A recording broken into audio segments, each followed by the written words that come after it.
An ultrasound fluid is black, bone will be white, and other tissues are shades of gray.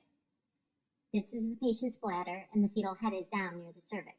The position of the fetus doesn't matter at all at this point in time. We often see the fetus completely flip around during the course of the ultrasound.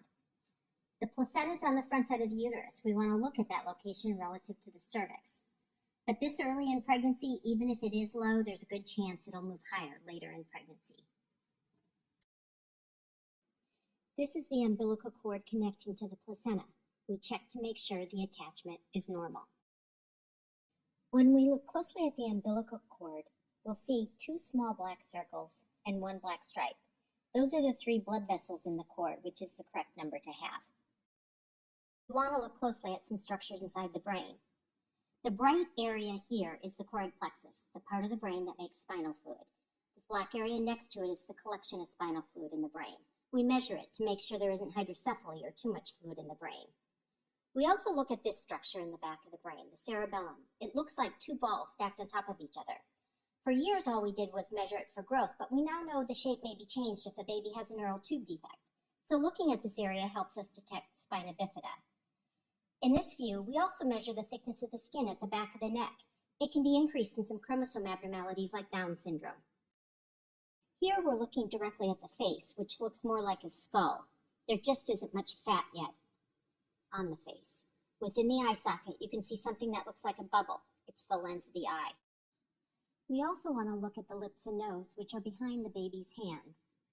You can see the nostrils appear black because they fill with amniotic fluid. If there's a gap in the lip, a cleft lip, it also fills with fluid and will appear black, so you don't see the nice gray outline of the upper lip. The profile is good to look at for a couple reasons. First, it's a pretty image that most people can easily recognize. But more importantly, there are times when the chin is too small, which can potentially cause problems for the baby with breathing in the delivery room. We want to see the nose, the lips, and the chin in a nice straight line. This is the spine. We look at the region of the neck, the middle of the back, and all the way down to the sacrum or tailbone where it comes to a V. These views help us detect spina bifida. You can also see the ribs coming off the back. With the spine up towards us, we can also see some of the big blood vessels in the baby, like the aortic arch, the black candy cane-shaped structure in the chest.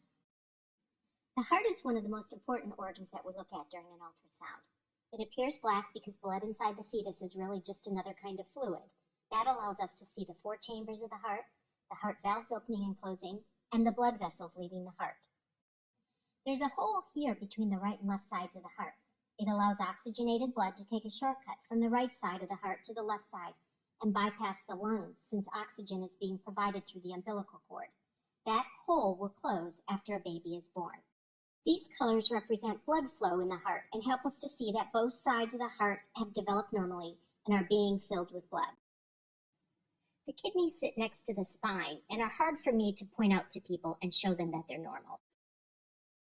Here we're looking at a cross-section of the abdomen at the level of the waist. The black dot is the baby's stomach, and it shows up as black because it has fluid in it. The fluid is amniotic fluid, which the baby has swallowed. So seeing it there tells me that the baby is swallowing, which is an activity that should be happening. And since the fluid makes it down into the abdomen after the baby swallows, we know it is unlikely that there is a blockage in the baby's esophagus. Looking further down, we see these little lines. That's where the umbilical cord is actually attaching to the baby's abdomen, so the future site of the belly button. We check to make sure that that part of the abdominal wall has developed normally.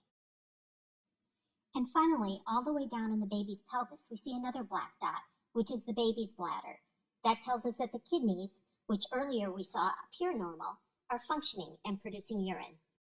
Here are the baby's legs. They are extended and we see both of them moving. I also want to look at the position of the feet coming off at the ankles and make sure they're nice and straight with no evidence of a club foot. That's where the foot is turned in or out. And finally, these are the bottoms of both feet, like footprints. We're at the end of our head-to-toe look at your baby's ultrasound, and I hope